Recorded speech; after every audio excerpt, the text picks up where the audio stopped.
The one time of the year, though, that we all have a tendency to feel better is the new year. And you don't have to look any further than the gym. If we go over to the Y this afternoon at 5:30, how crowded is that Y going to be? Okay? If we go to that same Y in July, how crowded is that Y going to be? Not very crowded. But the new year is a time when we feel promise and promises. We feel good about the different areas in our life. I have a 13-year-old son, and one of the things that I'm talking to him about is, hey son, in life, there is no do-over. You don't get a second chance to get it right. The one exception that there is to that rule is the new year. The new year is a time where we have a chance to do it over. And today what we want to talk about is, how do you do well? I have a secret though. The secret of why most of us do not achieve our goals is what I call the swarm.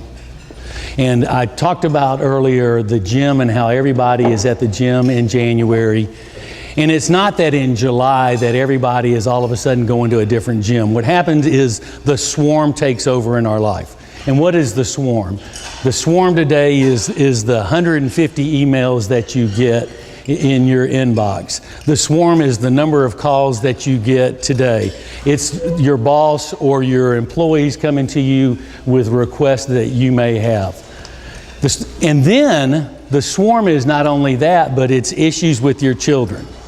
And for a lot of us, and I'm in that boat now, it's my parents and what's going on with them. The swarm is taxes, emails, children, carpool, flat tire. It's all of those things that keep us from achieving our goals. And when I'm coaching somebody, what I tell them is, we can't keep the swarm from happening. The swarm is here to stay in our life. What you can do, though, is I like to call, let's try to put the swarm on a diet. Let's try to limit 90 to 95% of our time in the swarm and look for 5 or 10% of the time in our day, in our week, in our month to make some progress in some areas of our life.